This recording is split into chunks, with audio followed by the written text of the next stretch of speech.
first of all, I'm gonna start this thing off by letting each one of these panelists introduce themselves so they can give them their own accolades and let you know what's really going on with them. Are y'all ready for these introductions? That's what I'm talking about. Glasses, you should have a mic. Oh, okay, yeah. Starting with glasses. Glasses Malone. You already know what time it is. Introduce yourself, let them know what time it is, man. Yeah, glasses Malone. That's some local inside me that made good. That's right. Go ahead. What's up with it, Desto? Desto Dubb, born and raised in GODS. You know, I got a clothing line that's doing pretty good, a few businesses. You know, that's me, Very humble. What's up with it, DJ Wavy? DJ Wavy, Power on 6. Crenshaw District, South Central, Los Angeles. A lot of it. Y'all saw me earlier, the reason, Carson, California, but I'm not to be exact. Come on. Yeah, I'm an artist, that's it.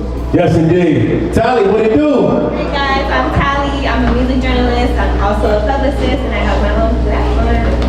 Yeah, let's go. Eboni Stephons. Well, hey everybody, I'm Eboni Stephons from Chicago, Illinois. I am artist development and manager, and I have the privilege and honor of managing and working with Problem and Jason Mark. Yes, indeed. Yeah, we're gonna kick this thing off and kick it off right now. Let's go, y'all. Okay, so I need a show of hands. Here's my first question. How many of us feel like we're still looking for our purpose in life? Okay. How many of us feel like we are living in our purpose in life, like we figured it out? Okay, got you. This question right here is for the people who are still trying to figure it out. It's been a conversation I've been hearing over and over again, and I've went through it myself, right? Just not knowing what to do with my life, feeling like I'm lost, feeling confused, like is this job really it for me? So this question here, a lot of people feel stuck. I need y'all to think about this. A lot of people feel stuck. They don't know what they're meant to do. Can you share a personal story about how you found your purpose or how you discovered it after feeling lost or uncertain? What advice would you give to somebody who is still trying to find their purpose in his life? Okay. I would have to start by saying I never thought I would be a manager. I was an entrepreneur. I had a children's salon in Atlanta for 15 years. That was my dream, giving back, community, children, mentoring, etc. I fell into the hands and one of my good friends, T-Pain. That's how I started. I came in just as my homeboy. That was my homie. We're gonna go outside, we're gonna kick it. That turned into assistant. That turned into day-to-day management. That turned into tour management. That turned into a plethora of other things that I just did not know. So I think the advice would be to pay attention to what's in front of you currently, because you just never know where the next step or where you'll be next. That's beautiful. Come on, Tallie. Let them know how they can figure this out, and if you experience that yourself. I think for me, when it comes to figuring out like what it is that I was passionate about, I went to school for communications, and I had a very college background where I was interning, I was working every single semester, and I was really trying to figure it out. So I graduated with a journalism degree, and traditional journalism is very much reporting in the community about things that matter, and I was always good at writing, but it wasn't something where I knew exactly what I wanted to do. It was just kind of like when I started writing about music, when I got the opportunity to interview people that I had listened to, growing up. And then when I got to really tell people's stories, that's when I realized it was about impact for me, and you could trace that back to how you feel. So in my opinion, purpose is directly connected to impact, and once you feel like your impact is being made, that's when it clicked for me. So I would just say stay towards what inspires you and what you feel like your impact is, and then from there you can find answers of okay, this feels good, I like this, and it's feeding my impact. So yeah. Fire, yeah, come on. You gotta feed that passion. Come on, reason what it do, right? I say, first off, I say start with honesty. Like he asked who's living in their purpose or not living in their purpose. Only one person raised their hand and he said who's living in their purpose. Some people, it gotta be one or the other, so that means niggas not being honest. So start with being honest with yourself, but I always relate purpose to happiness. So I say, ask yourself what makes you happy, and then ask yourself if you can monetize it. If you can do what makes you happy and then monetize it, it's a win. It don't matter if you monetize it to millions or whatever can get the bills paid. You feel me? We got bills. It's LA, this shit high. So whatever can get the bills paid, that's what you do. And if it's If you don't have a purpose though, my biggest thing is, if you don't have a purpose, then chase the bag. Like if you haven't figured out what you love to do that makes you happy, chase the bag. If you figure out what does make you happy, try to monetize it and try to figure out how to be able to scale it and grow it to a point to where you can at least be able to survive doing something that you love. Because to me, that's what success is being able to do what makes you happy and be able to monetize it. So figure out whatever makes you the happiest in life. I don't care if it's catching frogs. And then figure out how to monetize it to be able to just wake up every day and do something that makes you happy. So yeah. Beautiful. It's a feeling.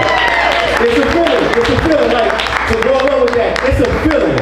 When you find your passion, when you find your purpose in your life, when you do it, it's a feeling of fulfillment. Nothing else can make you feel this way. It's beautiful. Give them something, DJ Wavy. Me personally, I'm still doing it. I don't really have words or no advice, but I would say like trust God, important, talk to God, you know, be a student, you know what I'm saying? Find a leadership that is around you. Sometimes you may not know. It may be a pastor, a friend, somebody with a business. If not, just trust in the process, you know what I'm saying? And staying down. And if it's something that you love, like ultimately you're gonna get through that. And if not, you know what I'm saying? I think for me, recently is just literally talking to God. Like if you one of the people that like nobody can tell me nothing, give me that type of advice, and you feel like you're going through it, just in the shower, car, whatever, talk to him. Good. Come on, beautiful. Yes, indeed. What's up with it, Desto?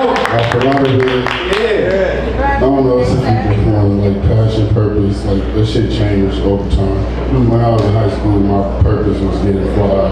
That was the whole, my passion every day to go to school was getting fly. You feel me? So like your passion and your purpose change. Don't get too wrapped up in it. If you like, I feel like when you looking at it from a bird's eye view, that shit be kind of hard. Like I don't know what my passion or purpose is. So like maybe just tone in, you know, like I didn't mean to fucking sell clothes and stuff like that. Like my thing was just trying to sell a hoodie every day, you know. And then you know it turned out to be lucrative, so then it turned into a passion, and then it turned into a purpose.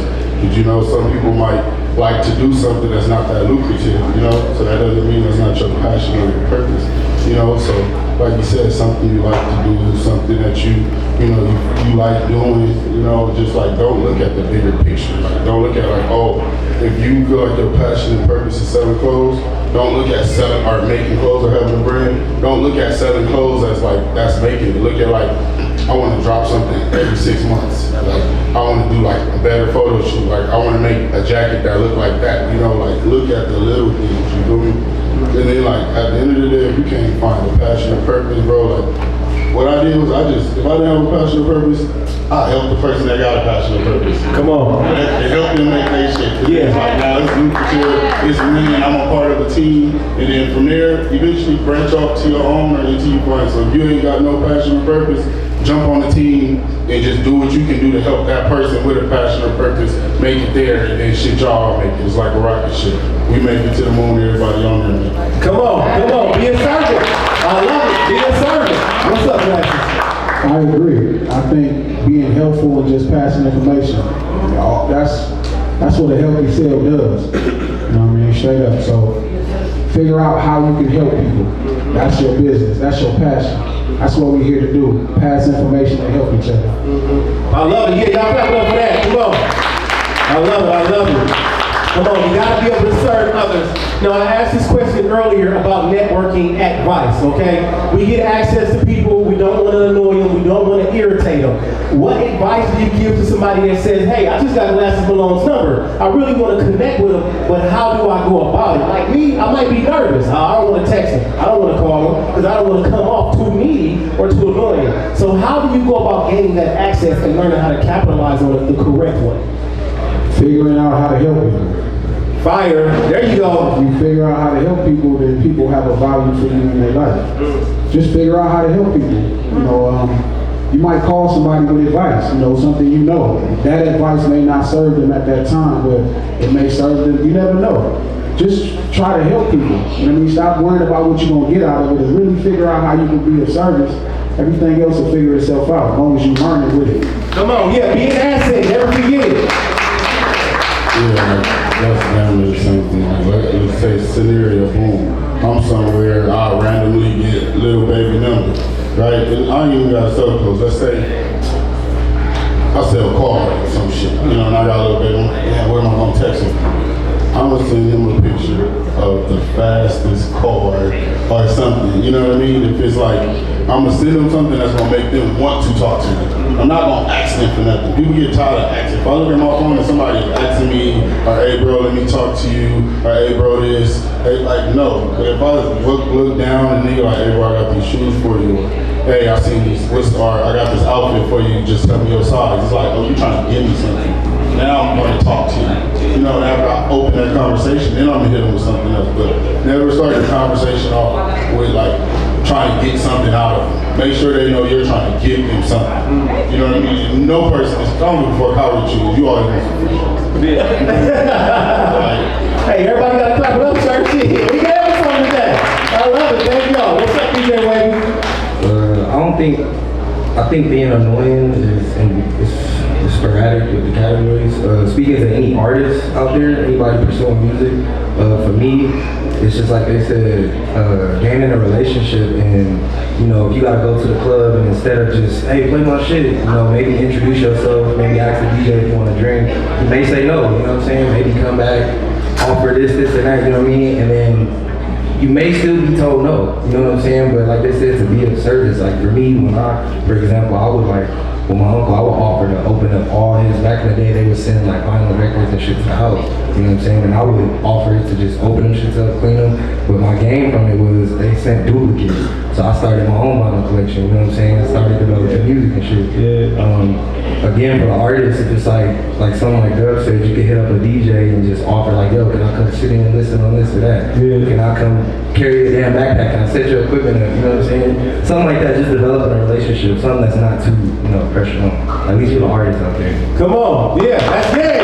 Y'all heard what he said when they offered the DJ a drink.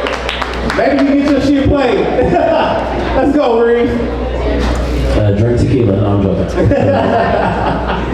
Nah, but I talked about this a little earlier, so I'm gonna speak through this one, but then say something else. First thing I talked about was networking horizontally. So for those that was there or wasn't there, basically stop always trying to reach up. Like I agree with everything they said. So that. But also, like, people always try to reach up. You always trying to get the bigger artists, the bigger interview. Like, fuck with the people around you, because you don't know how this shit is gonna grow. And the person that is next to you, if you're an artist, might be the next big artist. And the person that's doing interviews with, if you do interviews, they do interviews, fuck with each other, do interviews together, because they might fuck around and end up being, you know what I'm saying, Charlemagne or whatever. You don't know. And people really fuck with the people that they knew before this shit started. So that's the first thing. But the second thing, my pops told me this at a young age, which is, pride kills more black people than sorrow. And what I mean by that is lose your pride. Like don't feel away when niggas tell you no. It just means you haven't brought, like Dev said, enough value, or maybe not right timing, because like everybody's human. They got own, like you might look at somebody and think they're successful and they really going through it. They don't even feel successful. So like don't have pride about it. Like try to bring value. If they say no, it's green. Like this industry is full of niggas that got turned down for something or got rejected, and then everybody be acting like hoes. They get to a point to where they're successful and then they want to reject everybody the way they got rejected. Come on. And it's just a circle. Like it just keeps going over and over. And you meet a nigga that got 50 no's, so he want to give 50 no's. Like we gotta stop doing that. So don't have no pride. People gonna say no, you're gonna get rejected, who gives a fuck? And then just keep climbing. Sooner or later you're gonna get some yeses. And then when you get in position, don't say no because somebody else said no. Like if you fuck with them, just fuck with them. So just lose your pride, that's my biggest thing. Come on, like they say, no means next opportunity. And don't you forget that, child. Amen! Come on, you already know. What's up, Tallie? I definitely agree with what everybody has said thus far, and I think the main thing that I would say as far as networking is honestly maintain authentic relationships, because networking is about building over time, and it's about building trust, and it's about building an actual connection. Like you're not going to connect with everybody that you network with and connect with, nor should you have to.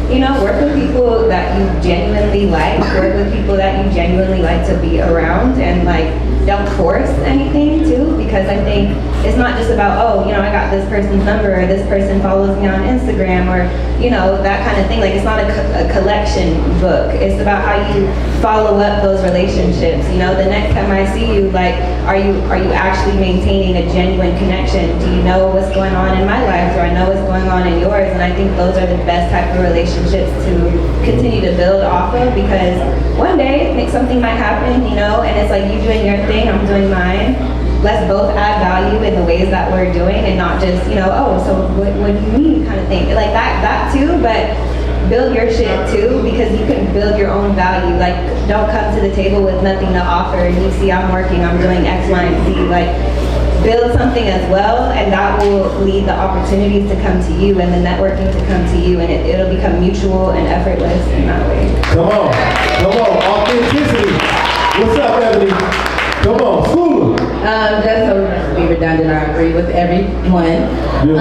But like she said, networking is about relationships, so don't make it seem or feel transactional. Come on. If you come to me, I can feel a certain energy if you just come up with something specific. So be authentic, as everyone said. But then also, like I use when I speak with my artists. You have a lot of friends. You have a lot of artist friends. You have a lot of people you might need a feature from, whatever. When was the last time you called and said, how's your wife? How's your kids? Did you send them something for, you know, so be cognizant. For me as a manager, I take that very important, because we gonna need them and they gonna need you. But also they need to understand that you actually care. You do, they had a baby, let's get them a baby shower then. What do you think about that? Of course you did. So let's just, you know, authenticity. Yes, indeed. Raise your hand. Hey, real quick. See y'all quiet. Yo. In the back, please hold the conversation down a little bit. Please, thank you. I appreciate y'all. I'm sorry, that just inspired something amazing. So my brother's a coach in the NFL. He coached for the Ravens. Go Ravens, cheer for them. But he taught me something about networking. Every holiday, I'm not even lying, this nigga has a note of all the coaches he wants to work with. Every single holiday, he texts every single coach that he wants to work with. Happy Thanksgiving. Come on. Merry Christmas. Come on. Like, to what you said, like, and even if he ain't talked to him, like, literally, they will get 6 or 7 texts from him a year. Every single major holiday. Happy 4th of July. Merry Christmas. Like, that's something that's free, that takes you 4 minutes of that day to do. And he taught me that, and I'm like, damn, why the fuck didn't I think about that? Like, that's so crazy. And he does it every single holiday. He stored his birthdays, he stored his wedding days, he do all this. It was the craziest shit that he told me. Mind you, this is my twin brother, so I didn't even know he like had that in his bag like that. I'm like, damn, why you didn't tell me this a long time ago? So, to your point, that's an incredible point. Come on, beautiful. Pass it back to Eboni. All right, now. What was a major moment of doubt or a setback in your journey, and how did you push through it? So, for example, most of y'all might not know, Reason almost quit making music 2 weeks before he met Musa. You know what I'm saying? Tallie Spencer got fired and COVID, but look at her now. You know what I mean? DJ Wavy faced the doubts. I mean, everybody has went through something. So give us an example of what that may have been to you. I think, like everyone, COVID might have been something that we all kind of faced and set us all back. For me, it was because I had my children's salon. It was for 15 years. I was driving in Atlanta. It was great. We had to close. Nobody had money. Like, everything had to shut down. So, circle back around. It was like, do I want to stay here? No. But it forced me to move to LA. I didn't want to go back to Chicago. I'm over Atlanta. I'm out from that. I went to school at FAMU, so I've been to Florida. It's like, let me go out here and see what's to it. And it pushed me to come to LA, and I have not looked back since then. Come on, comfort zones. Gotta do that. What's up, Tallie? Yeah, I mean, like you said, I did get fired, and that started my entrepreneur journey, but I think it happened at a pivotal moment in my career. Like, it was right before COVID, and I had just graduated with my master's degree, so I'm like, oh, bet, like, I'm chilling, life is good, I could go do anything from here. Boom, like 3 months later, get fired, COVID happens. I'm going through a breakup. It feels like all the things are just hitting, like life is at its lowest point. And I feel like at that moment I really doubted, like, okay, I don't know what I'm gonna do, but I know what I'm good at, so I'm gonna maintain a portfolio of, you know, doing the things that I like to do. I was on Instagram Live, like every week doing artist interviews and just asking random people, like, let's go on live. And this is when IG Live was like popular in 2020. Yeah. So I stayed consistent with that. and realized like, I like doing this. This is what I'm gonna continue to lean into, and I did. I took a leap of faith, and yeah, that was like my glow up, post breakup, post getting fired, Come on. everything. Yeah. I stay consistent, you know, and I feel like I'm still, you know, figuring things out in that way. But the biggest thing was like I took a chance, I took a bet on myself, and really just kept going with it, and it felt great. Man, clap it up to that. Come on, leap of faith. You gotta take the leap of faith, man. What the Bible say? There is no, what it say? Faith without works is dead. You gotta have it. Come on, Reese. So speaking of what he said, literally, probably like 3-4 weeks before I got signed. Yo, quiet the conversations, please. So like 3 to 4 weeks before I got signed to TD, I wanted to quit. I went to a rap contest and I lost. I felt like I should have won, and I was broke. I spent my last $100 to enter the rap contest, and I thought that I should have won, and I lost, and I wanted to quit. I'm like, this shit ain't paying me, yada yada. So the first thing I would say is keep good people around you. Like one of my closest friends, his name is Tim. Shout out Tim. He literally, I talked to him and told him I wanted to quit. He gave me my $100 back and was like, we all invested in this journey now, you can't quit. So keep good people around you, because you're not gonna always have the strength to keep going. Like, we human. You're not gonna have the strength every single time to talk yourself into it, you know what I mean? And then I'll say second thing is ask yourself, why not? Like, whenever you doubt doing something, ask yourself, like, why not? Like, what's the worst thing that can happen? I literally just started the poem with my homegirl. She was like, man, I've been seeing you do music, because she used to sing hooks for me back in the day. She was like, I want to start really taking music seriously. I just feel like, you know, I'm 33 now, like, it just don't make sense. And I was like, well, what's the worst thing that can happen to you? Like, do you have to quit your job to try? She was like, no. I'm like, you gonna miss out on your money? She was like, no. I'm like, then, I mean, shit, you failed, you still doing the same shit that you was, like, what's really what's the loss? Like, that you feel like you failed? Who gives a fuck? Like, you know what I mean? So that'd be my second thing. Keep people close to you that really care about you, it's gonna encourage you, and then ask yourself, why not? So, come on. For me, once again, just being patient and trusting the process. Shit, I used to work at Foot Locker.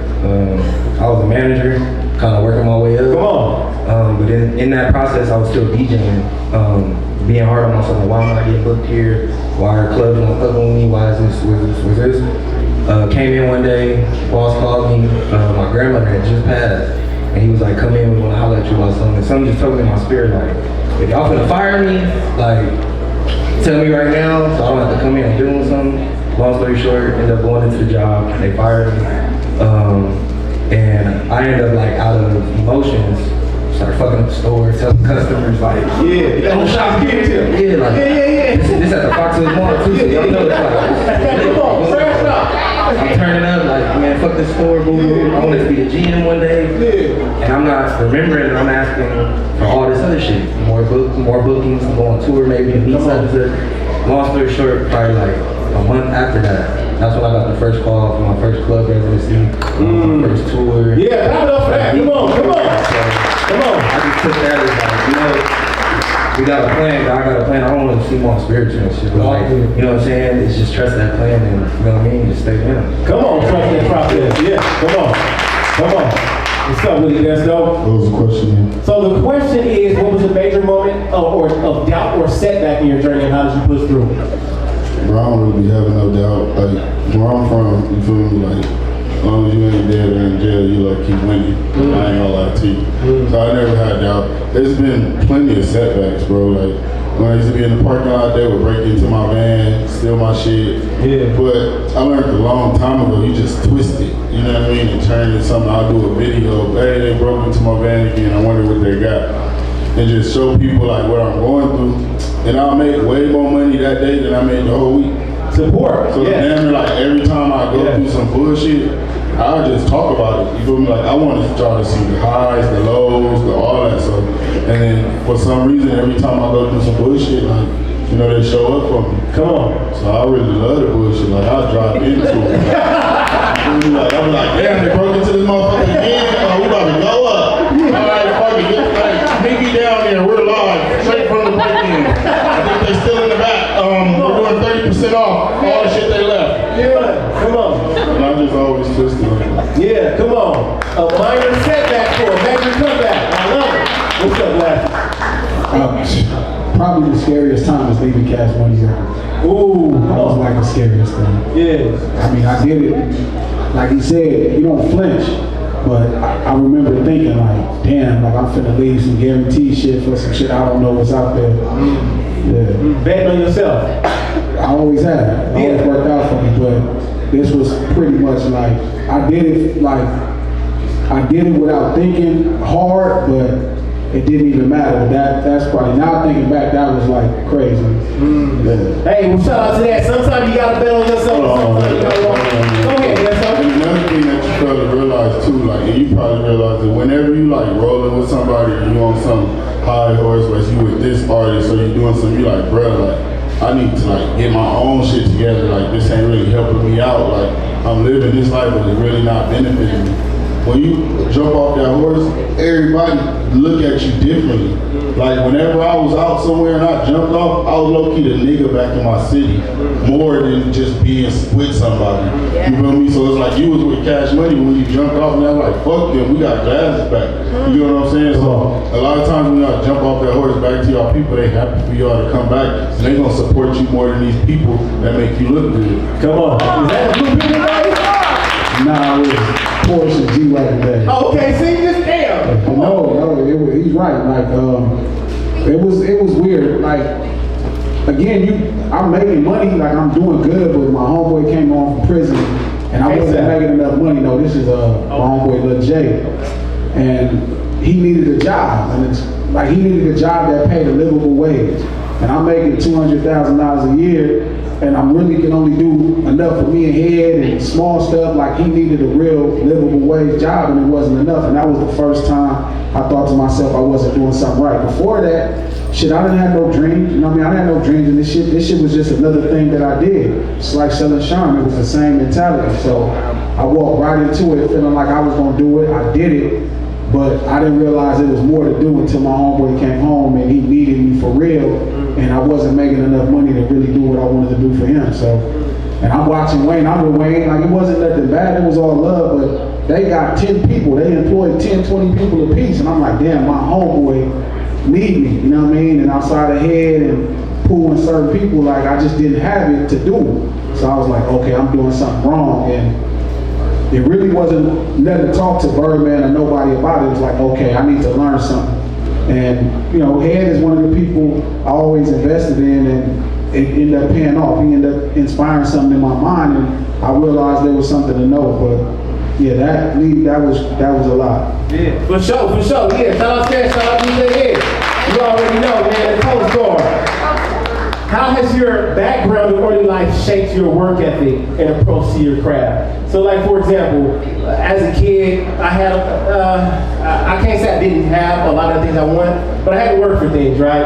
Or, for example, I was a football player. I was always overweight every year, right? But as I grew up, I noticed that because I had to run all practice, everybody else was never in as good a shape as me because I had to run all practice. These niggas doing plays, hitting drills, I'm on the track with the dirt bag. You know what I'm saying? So how has your background for your early life shaped your work ethic and your approach to craft? Being a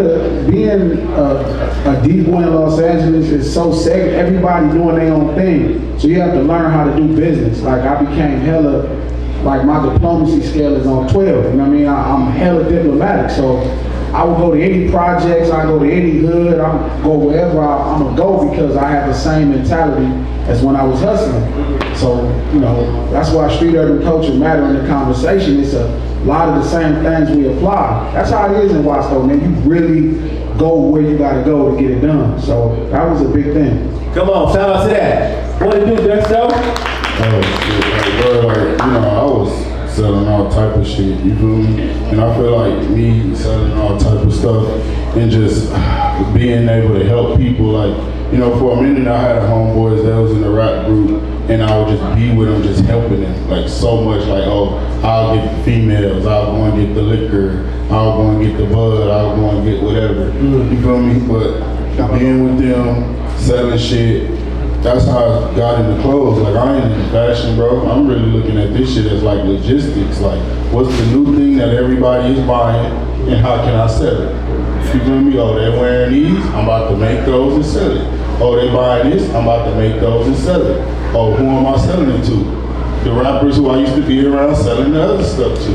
You feel me? So it's like that kind of just helped me navigate this, and I kind of still treat the fashion world like I'm selling shit. You feel me? Like making sure I have enough capital to buy enough of this.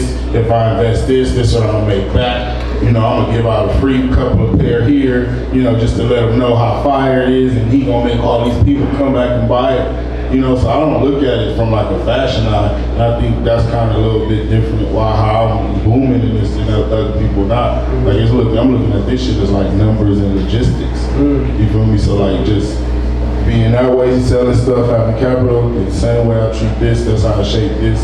And I feel like that's why I'm so well at it. Come on. Yeah, shout out to that. Come on.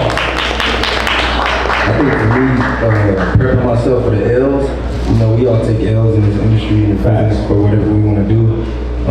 For example, like my first set of turntables that I ever saved up the money to buy for myself, when I went to school, I ended up losing my fucking wallet. Like I was supposed to go to school, get out of school, go pick up my turntables with the money I had earned, lost the money. And after that, like, felt a little defeated, but then I'm like, nah, I got another 200 saved, let me just get back on it, you know what I'm saying? And I think being prepared for what you're asking for too, like in your career. That's right. I think like, I don't know if anybody want to do closing here right now, but like for example, like if Dubb was to call one of y'all right now and be like, all right, send me this, that, boo, boo, boo, boo, like are you even prepared to do that? You know what I'm saying? Before being like, fuck, I wish Dubb would fuck me, I fuck with Reason or Wavy would fuck me, just like making sure you prepared, because it was a lot of things I would ask for, be manifesting, and I would actually get them, and then I wouldn't know what to do, because whether I didn't have a whip at the time, or whether I couldn't go here, do this, didn't have money, it was just like, you know, just being prepared for everything you asking for, and making sure you understand you will take L's, and just learning from those L's. Come on, yeah, beautiful, that's beautiful right there. The question was about your background, right? Yes, how was your background in early life shaped your work ethic and approach to your craft? Okay, so yeah, so I used to play basketball. I went to school for basketball, and I thought I was going to the NBA until I stopped growing. I was like, okay, it's not happening. Clearly, I'm 6 feet, it's not gonna go nowhere. But how it shaped me though is that basketball, I used to work out like 2-3 times a day, and I used to really get after it and trying to like, you know, compete when I was supposed to go overseas. But I said to say, for me personally, I related the music grind to the same thing. And so I was like, if I could like really strain myself physically and really be like on the verge of like giving up physically, like I can't run no more, I can't lift no more, I can't shoot no more jumpers, whatever, then like music is just mental. Like I could be in the studio for 20 hours and like if I leave and I need to still be there, that's a mental thing. That don't have nothing to do with physical. Like I done really worked out to a point to where I can't walk no more or anything like that. So I related it in that standpoint of if I was doing this in basketball where I would literally work out until I physically couldn't do it anymore. I was mentally ready, but I physically couldn't do it anymore. With music, it's like why I can't give up an extra 4 hours of sleep, or why I can't, you know, use a couple extra dollars and I was about to go fuck off with the homies trying to impress some women and invest it towards my career, or why I can't, you know, ask the same homie that was passing me the rock to get up 1,000 shots a day if he could just come with me to a show, and after I do my show, after I do my performance, yo, can you pass out, my cousin's here, she was my first manager. She used to literally come with me to shows and just pass out my CD. I would perform, she would just look in the crowd and see who was fucking with it and just go pass out my CDs. And I would just like, you know, pay whatever money I would have to print my CDs. I'm not asking for no bread, nothing. All I'm asking you to do is just when you get in the crib, you know, in the whip or the crib, pop it in, listen to, you know, whatever you need. So for me, that's how my background affected it. I just related sports to this grind. It was just like, how hard can I push myself? Because I push myself hard as fucking basketball. Why I can't do the same thing with something that's just mental, it's not even physical. So, come on. Reason walked away from an offer of Greece, y'all. He was like that. Come on, Tallie. I think my experiences growing up was like I never really had access to things in the way that I felt like it came easily for other people, and I say that because I'm the first in my family to go to college, and I think that was beautiful. Like, yeah. Come on. So that already put like pressure on me in terms of like I gotta do something with this degree, like I'm about to be in debt, you know, I gotta make it worth it. And after working like several corporate jobs in white America, I also felt like I don't know if this is the way for me, you know? Like I always kind of felt called to know how I wanted to do things and know how I wanted to execute it my way, and it was not possible at these companies. Like it just wasn't. So I think it also came from like realizing like you need to build your own table and to kind of see the things that you want to see or accomplish the things that you want to accomplish, because people are not necessarily going to give you handouts and they're not going to, you know, just hand it to you. Like it does have to be worked for, and I feel like I've just always learned that from an early age. Like, oh, if I want this, like I have to work for this. Like I have to get good grades in school. I have to have an internship. I need to do X, Y, and Z to make sure like I'm giving myself the best type of chance, the best type of opportunity. Like the opportunity comes when you're prepared, right? Like I forget what the exact quote is about preparation of opportunity or something. Yeah, there you go. That's it. Okay. Come on. But yeah, you know, it's like you have to be ready for it. Like absorb the knowledge, absorb the work experience, and like know what you're working towards. And then once you have that vision, then that's when you can really be like, okay, how do I get there? And it becomes a process for you to kind of check it off. So yeah, it's like a hustler mentality, realistically, but yeah, from an early age, I think that, or from an early stage in your career, I think you need to just know what it is that you want. Come on, that's beautiful. Beautiful, yeah. For me, I didn't prep myself for this. I didn't know that this was coming. I had like completely, I would say like no idea. I went to school for international agriculture and business. What am I doing in that? You know what I'm saying? But as I sit here and think, God has been preparing me for this since I was like 6. Yeah. And I'll take you on a quick, short journey. I was adopted, family adoption. Crack babies, that sort of thing. And luckily, my aunt adopted me. My dad, which is my uncle, my dad, he worked for Oprah Winfrey. Personal bodyguard, I think, for like 10 years. So I know you all been seeing Rumi go crazy on her first show. That was me the first time that I went. My dad's like, oh, you're not going back. You can't go to the Christmas parties, you can't do this. I'm like, oh, y'all got me messed up? No. So that I had to sit back and observe. I had to sit back and look and watch. I had to sit back and know my dad needed to overeat it before he needed it. And right now when I work with the artists and producers that I work with, that's the main thing that they love. Because I'm gonna know what you're gonna know and say, I'm gonna do it all before you even, I mean, you know, yeah, I knew you wanted that taco. I know you didn't want pasta. You know, you got me a shot. I knew you wanted a shot and not a shot of tea. So I'm very observant. And like I said, I wasn't cognizant of it because I wasn't looking for it. So as I sit back and look, it's like, I was like, I've been preparing you for the whole time. So That's beautiful. Come on, amen to that. That's what I'm talking about. I love it. Who or what has been a critical source of mentorship or inspiration for you? Like, reason you got Fonzie, you got King, Tyrone support, you know what I'm saying? No, Eboni, you I know, I'm going through everybody's examples.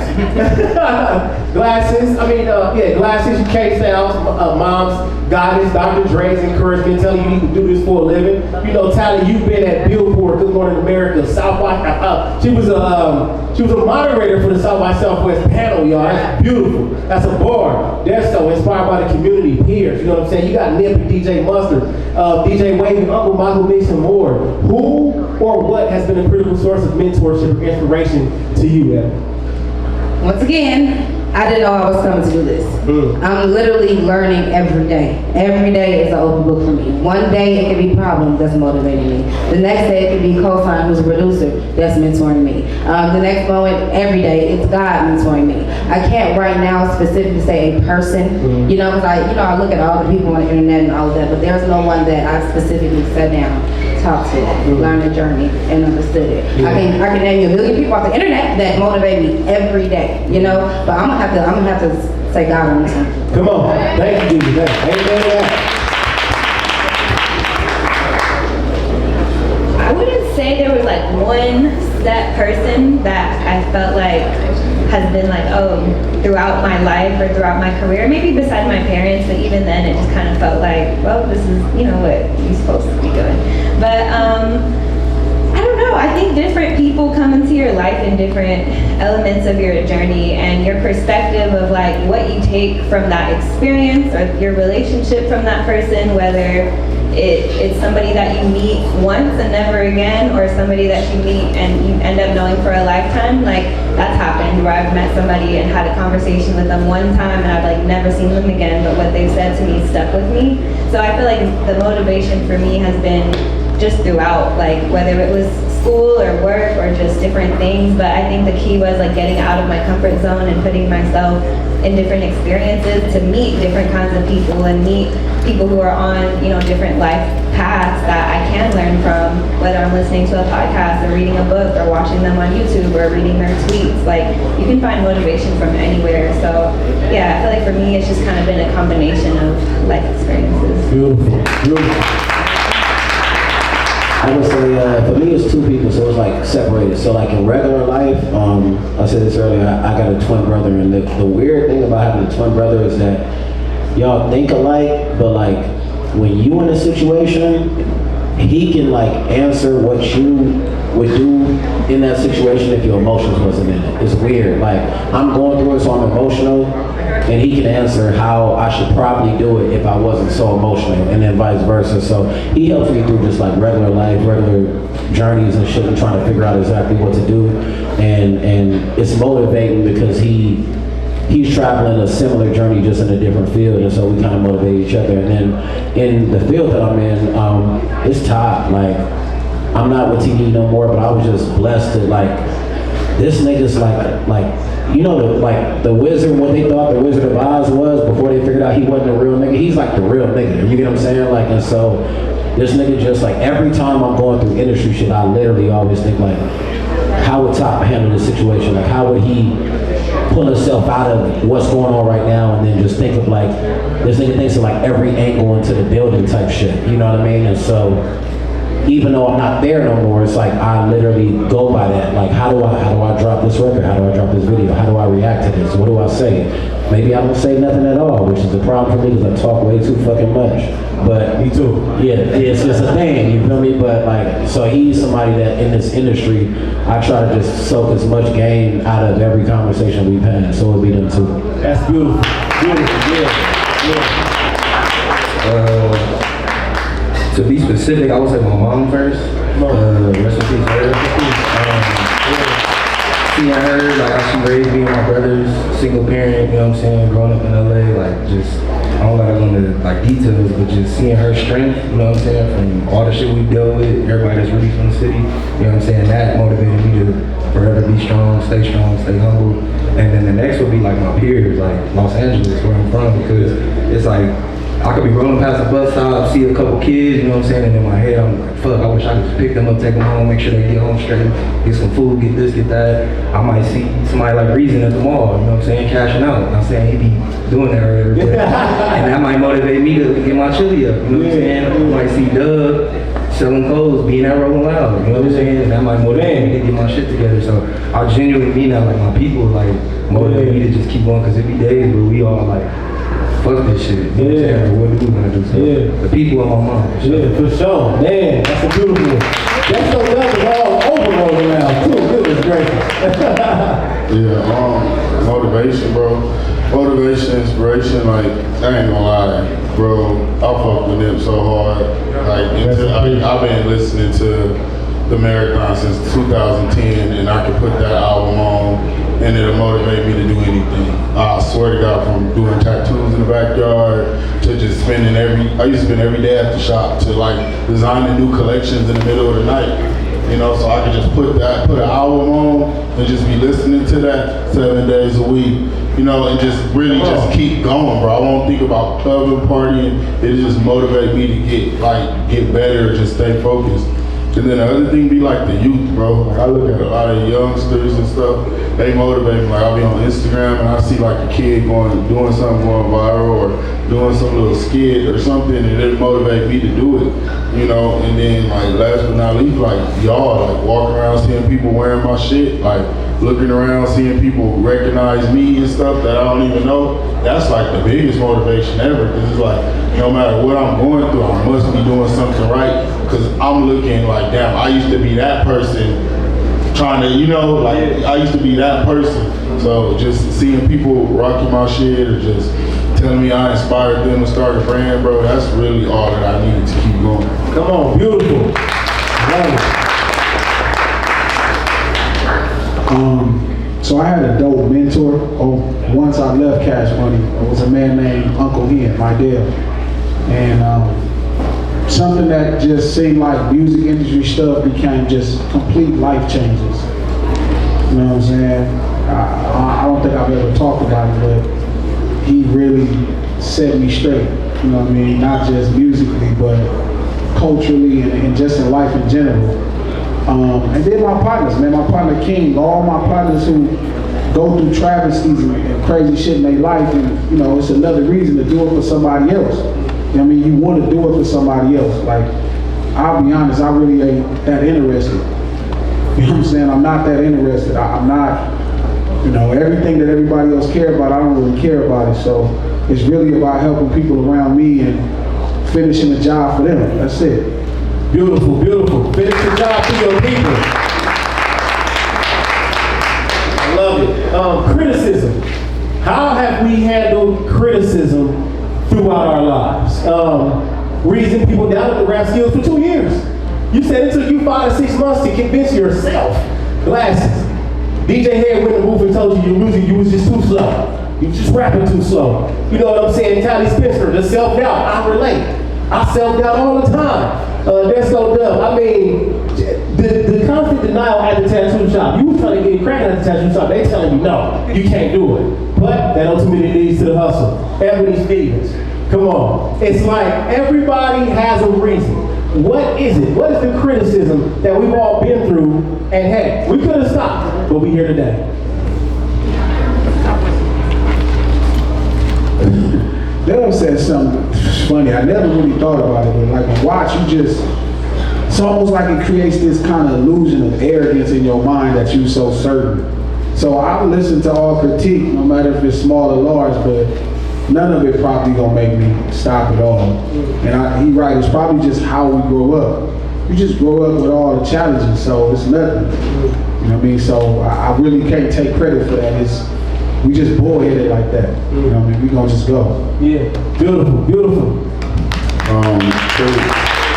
Critics is like you said, bro, we don't give a fuck, bro. Niggas gonna talk shit. Like, I could be right here and say I'm the best basketball player. Watch this and say, bro, I'm way better than you.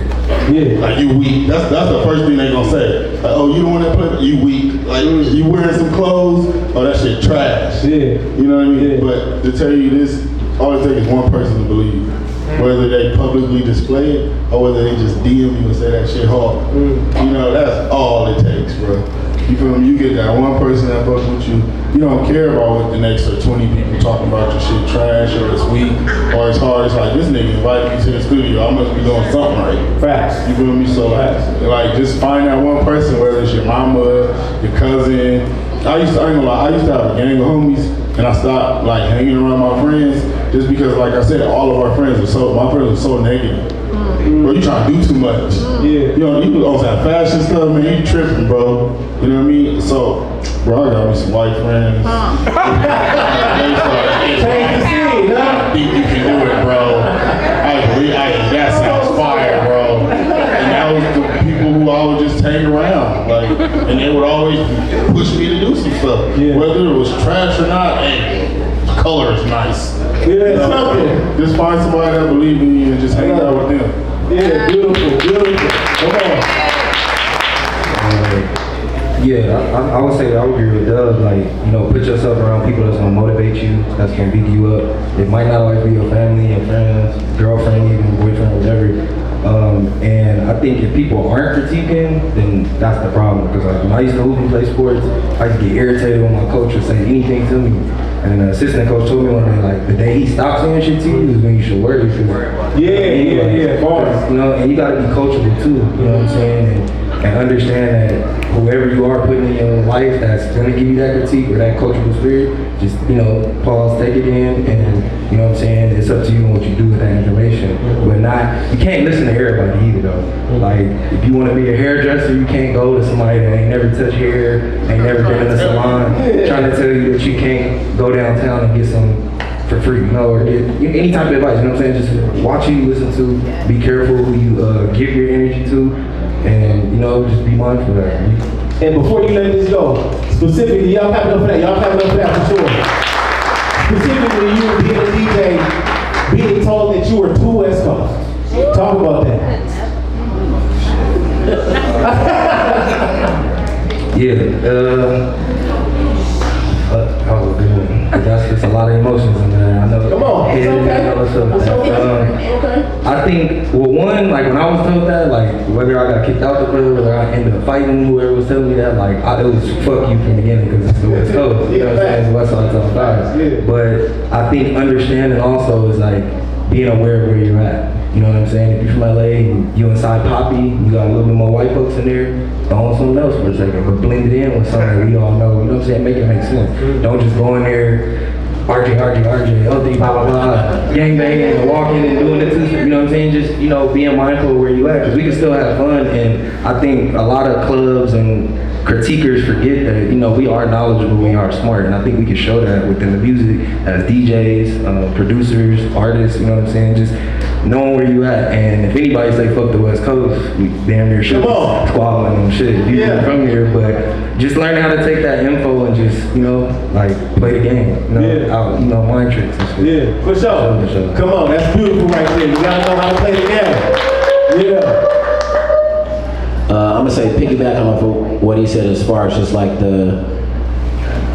basically like understanding that like it's never a situation where you can't learn something. Like Denzel Washington still goes to acting classes. Like that should tell you enough. So like never be too arrogant. I remember one of the first like big sessions I was in, I was so excited. It was me, Buddy, Mikey Keys, Nip, and BJ the Chicago Kid. One of my favorite artists of all time is BJ. And we was having just a conversation about artists, and somebody brought up Gucci Mane. I was like, that nigga trash. And BJ was like, nigga, nobody's trash. Like he stopped the session and kind of like pointed me out. I felt like stupid as fuck. He was like, nobody's trash, bro. Like it's art. Like you might not relate to him, but nobody's trash. Like there's an area in which the same way you look at this nigga is how they look at Gucci Mane. And that shit stuck with me to this day in the standpoint of like arrogance. Like don't be too arrogant to take critique or understanding of something. Like you may just not understand it at that moment. But as far as handling criticism, I always tell myself the same two things every single time people criticize me of anything, is that there's niggas out there that think Drake trash and there's niggas out there that think Kendrick trash, and that's crazy. Right. So if niggas think they trash, how am I above it for somebody to say that I'm trash? If these niggas are like, to me, like the gods of like what they, like to me these two artists are like the top of like what you can be as an artist. So if somebody can think that Drake is trash, it's crazy. If somebody can think that Kendrick is trash, it's crazy. So how do I feel taking criticism or feeling like I'm too good to be critiqued if these two niggas that are like the gods of what they do can be critiqued? So that's the arrogance of it. Meaning, take it with a grain of salt, look at what makes sense. If it don't make sense, get rid of it. And if it do make sense, you know what I'm saying, apply it and just try to get better. So that's my whole thing.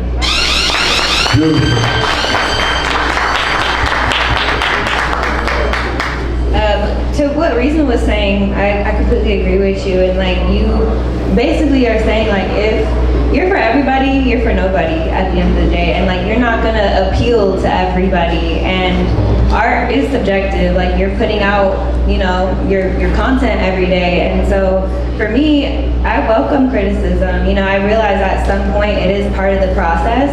You can't like let the noise interfere with your creativity. At the end of the day, you can see where it's coming from and you can apply criticism in a way that feels like, okay, maybe I could do this differently, but don't let it stop you from creating. Don't let it stop you from putting content out just because you're afraid of what somebody will say. You know, people are always gonna have things to say no matter what. So at the end of the day, I feel like if you are able to put out your shit, like do it and don't look back and get better, because the person who is criticizing you, like, what are they doing? Are they, you know, they're not putting themselves out there in the same way that is as vulnerable as you are. So it take criticism with a grain of salt, but also know when to apply it when it's valid, and, you know, don't let the noise kind of get to you. Come on, beautiful.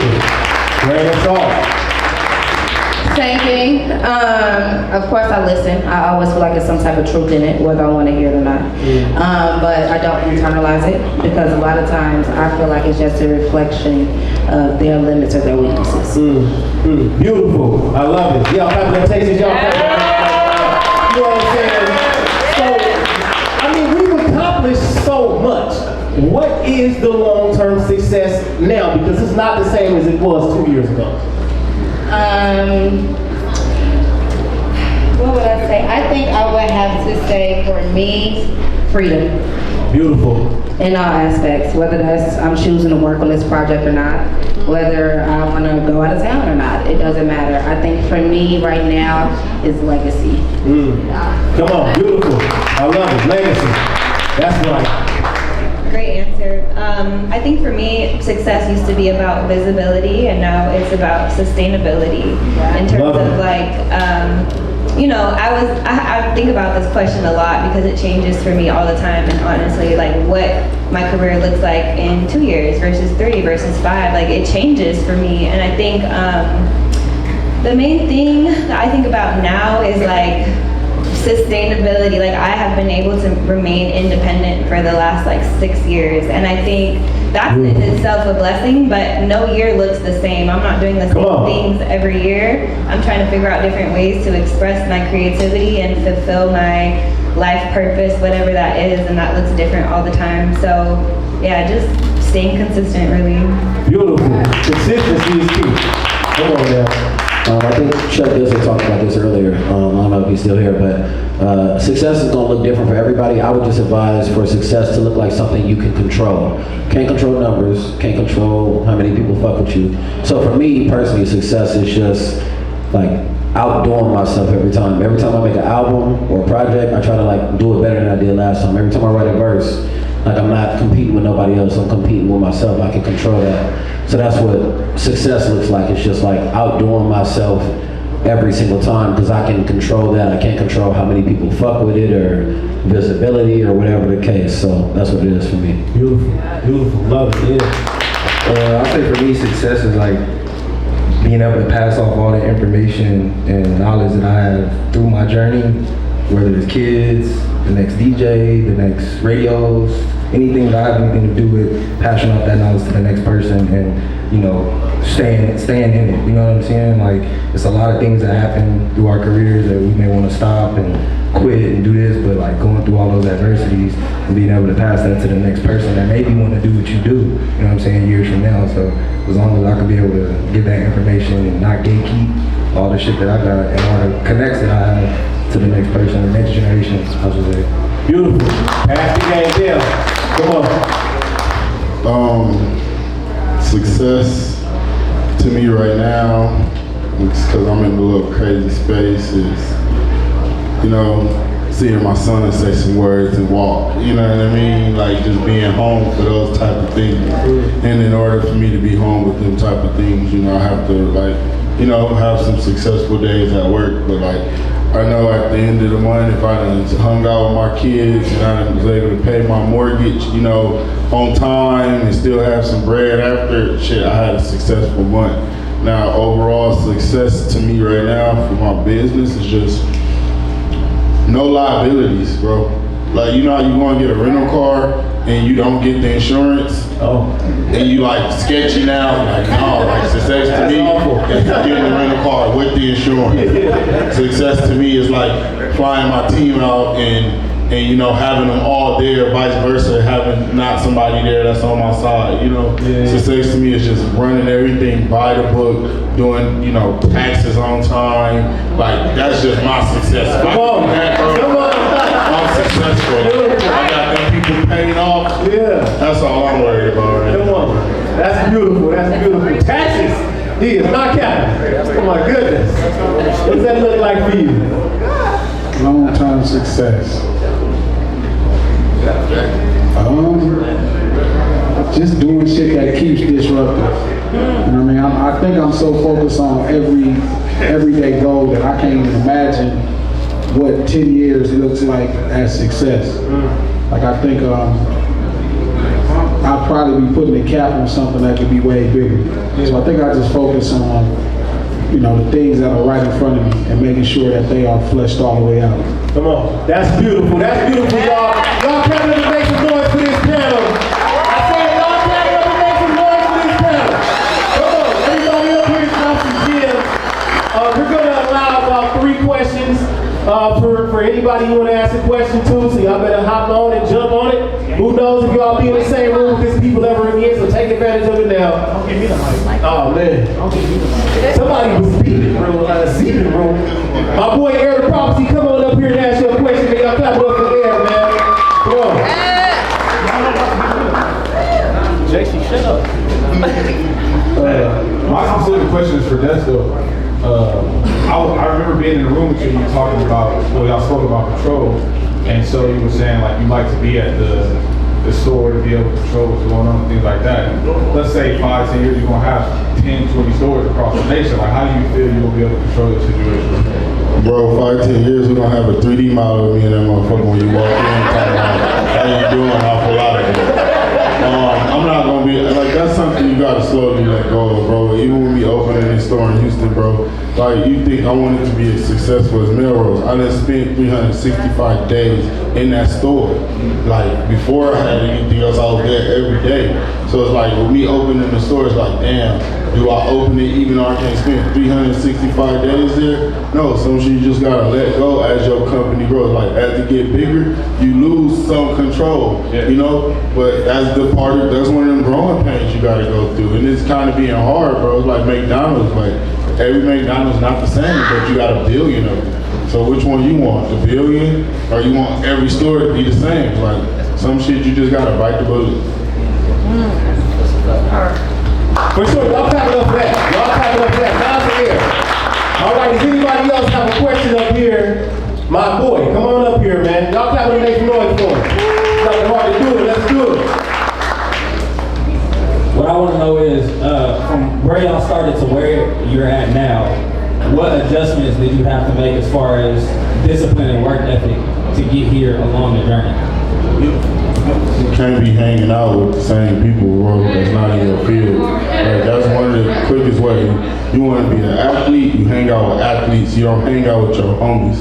You want to be an artist, you hang out with artists. You want to be a chef, you hang out with chefs. You know, I can't say I'm a clothing line and I'm still hanging out with all my homies. They're not even fathoming the shit that I have to go through. So I'd rather hang out with somebody that's going through it so we can brush ideas and talk about stuff. So any field you in, as you grow, you kind of grow towards more people that's doing what you're doing. Because if you don't, they just gonna mosquito, blood suck.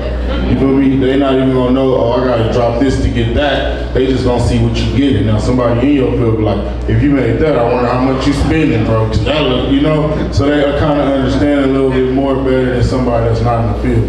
Anybody else want to speak on that? The reason said something, pride.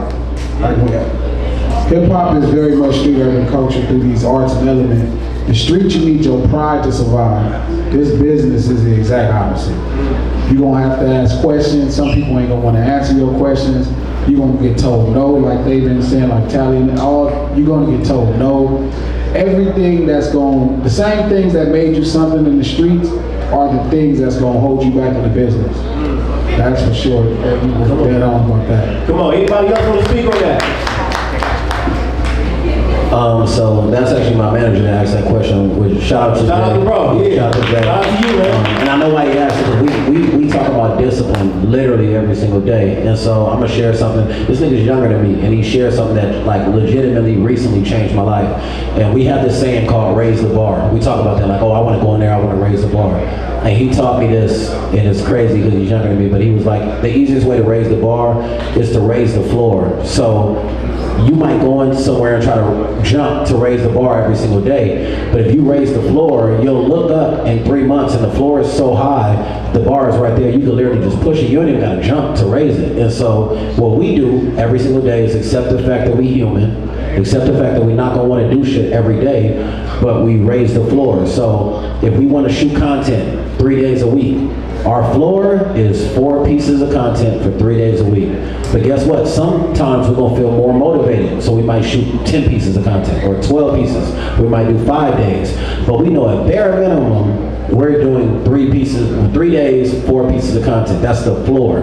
And as we keep building, we're gonna raise that floor. You get what I'm saying? So whatever you're trying to do, like raise your floor and discipline like spreads everywhere. I know it's cliche, but I'm in therapy. My therapist told me, she was like, you keep saying you want to stop.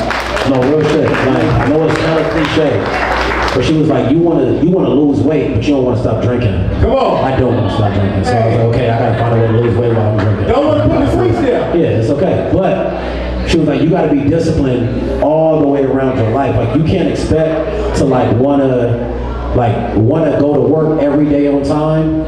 So that's the discipline, but you don't want to stop drinking. Because when you drink, you get drunk and then you're not on work on time. So discipline is like 360. So you just got to raise the floor of what you're doing every day and be disciplined all the way around. And even though I still have my vices and I'm human, I've seen it in the last month and a half, the discipline. I'm in the studio 5 days a week. I'm making a certain amount of songs. I'm shooting a certain amount of content every single fucking week, no matter what happens. And then there's certain weeks where I'm motivated and I'm like, we can get it 7 days a week. I'm with whatever you niggas want to do. You know what I'm saying? And then there's other times where I'm like, I don't want to do this shit. And he like, well, floor. You know what I'm saying? So just raise your floor. Whatever it is you're trying to do, just keep pushing your floor up. That way you keep doing more and more every time. Come on, ladies, y'all got something to say to that?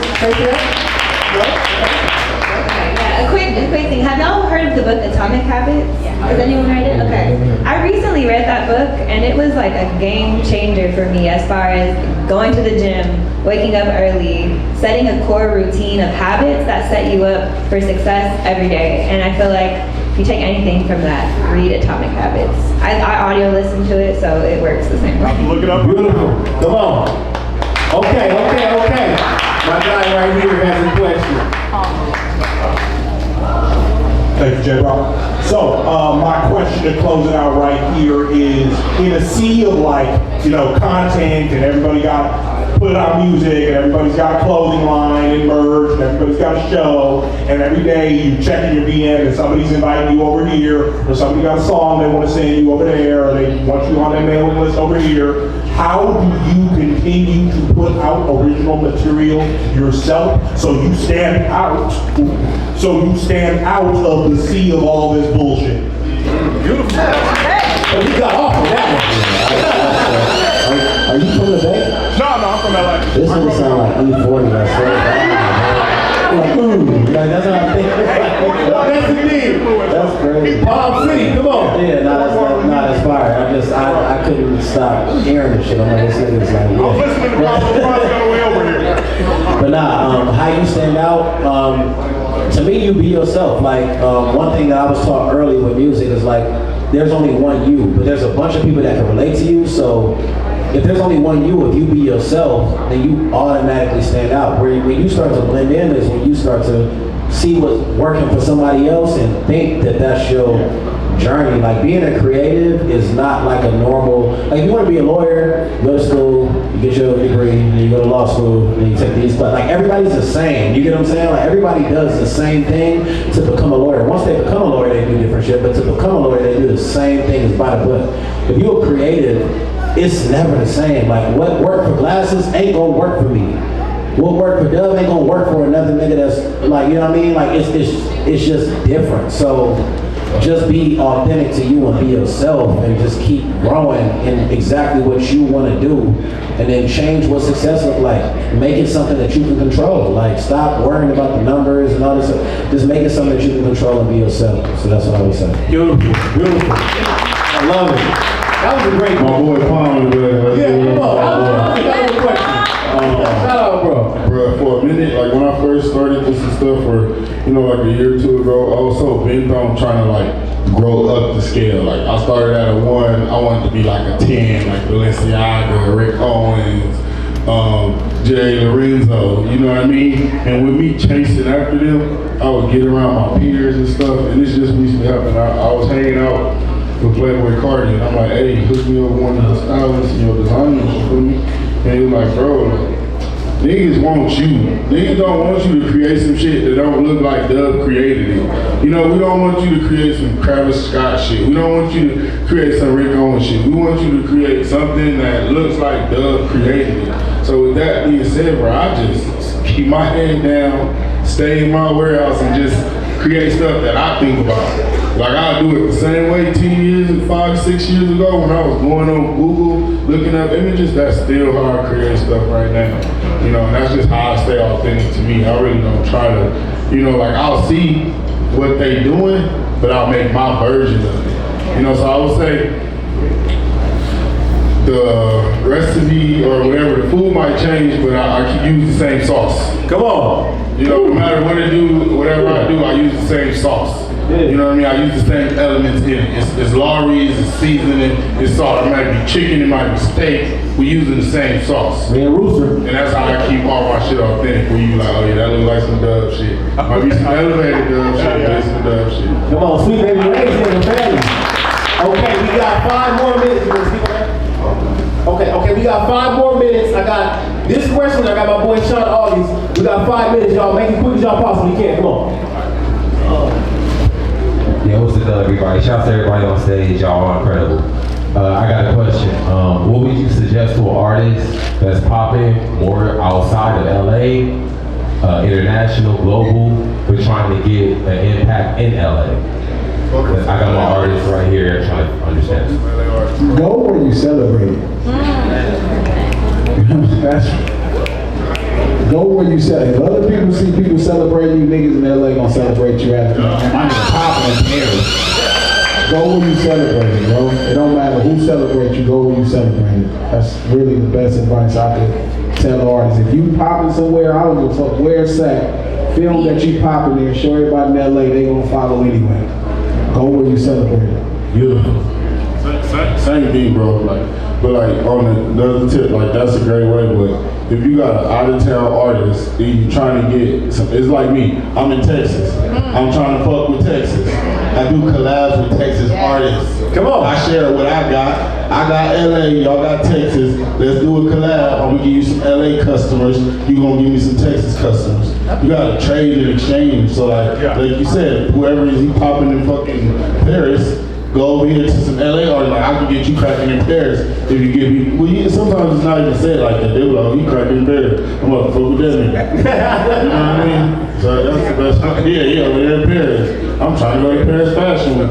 We gonna bring it. Let's do a song. You know? Yeah. So you just gotta like low key like network. I guess that's what it is with the locals and like kind of exchange what you got going for what they got going. Yeah. Anybody else want to talk about that? I feel like it starts with doing what you're doing now, like coming to shit like this. Come on.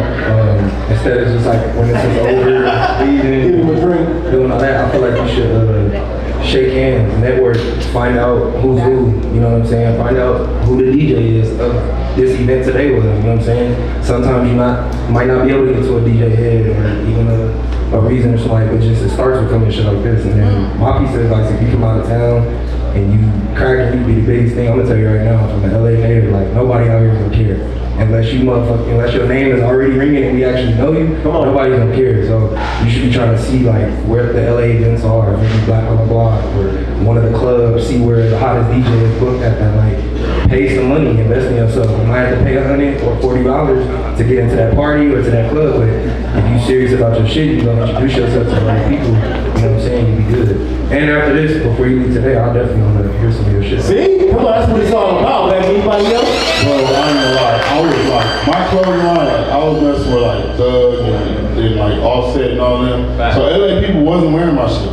Like, at all. Like, I could come here, LA people wasn't wearing it. Draco got out. That was my boy. he started wearing it. So again, you gotta mix with, you know what I mean, with some locals. They were like, hold on, who was that nigga on the feature? We fucking with him because he was him. You know, but nobody in LA would wear my shit until Draco got out. He started wearing it. I got every little kid working and shit. You know what I mean? Come on. All right. Oh, go ahead. Hurry. Go ahead. I'll go quick. Exactly what they said. To me, it's like sustain and grow. So, fuck with the people that fuck with you. Like y'all lady people say, when worst come to worst, my people first. So take care of the people that fuck with you first, and then try to grow. Like they say, like collab with people that wherever you trying to get, like just collab with them. Try to grow, try to bring your own sauce to it, stay authentic, and then, you know, do better from there. Ladies, quick.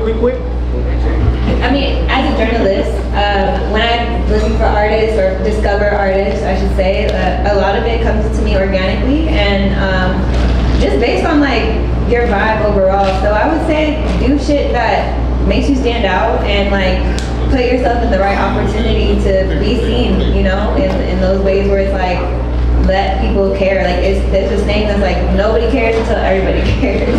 You know, so I love discovering music. I would love to also connect to and just kind of see what the vibes are, and then if it's cool, like that's how it starts. So yeah.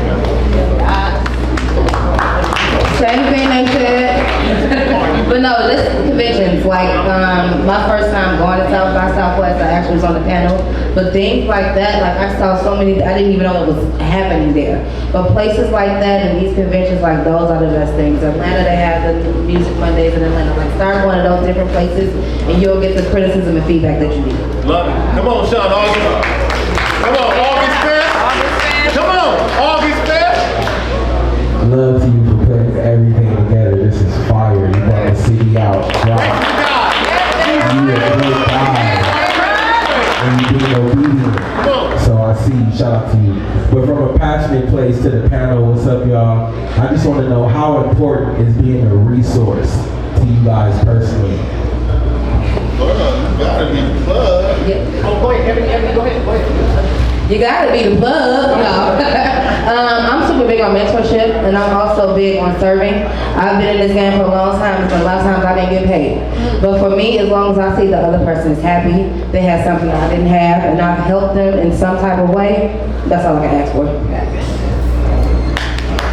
I think it's obviously important because it's like if you can be of service, if you can amplify people's voices in some way, you know, share their story, help fulfill their purpose in some way, that's where things start to really like happen for yourself. Like, you know, like Wavy, for example, playing people's music in the club, like you don't know how that can change somebody's life, right? But it's like when you're of service, when you're just helping and you could help amplify other people's journeys, that's when it's like that's your purpose and people start to see, oh yeah, that person is the plug, like they can help, you know, and vice versa. So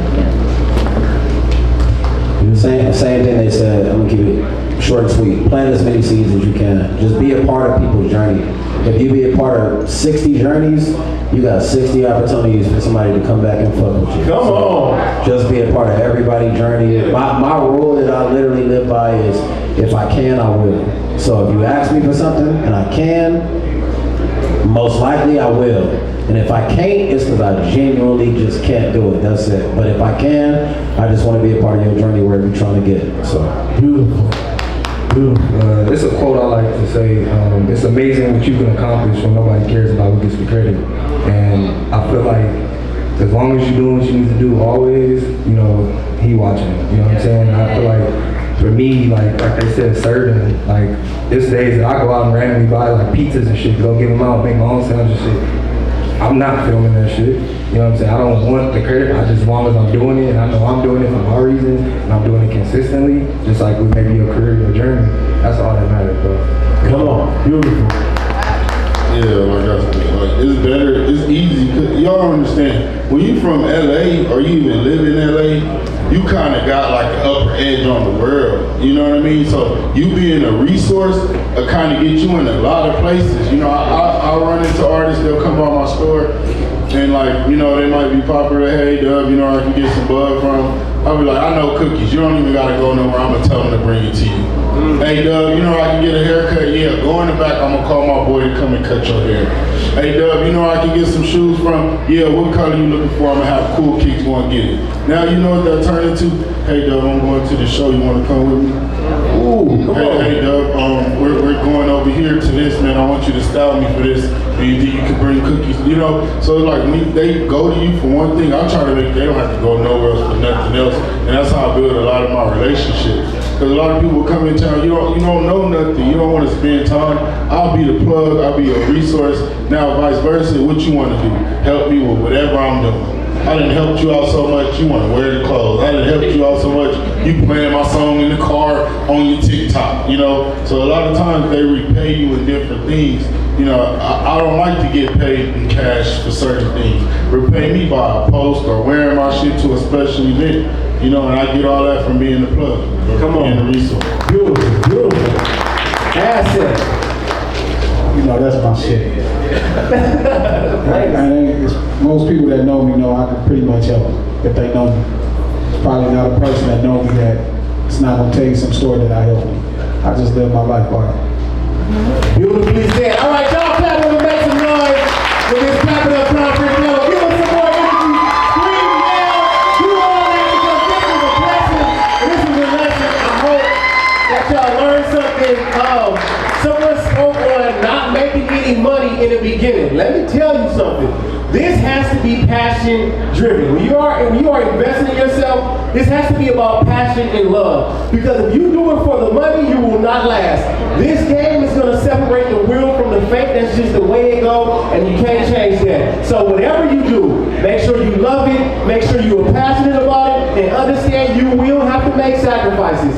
You may go broke. You will lose friends. You will mess up relationships. But guess what? If this is what you want, then God darn it, you gotta go for it. In Jesus'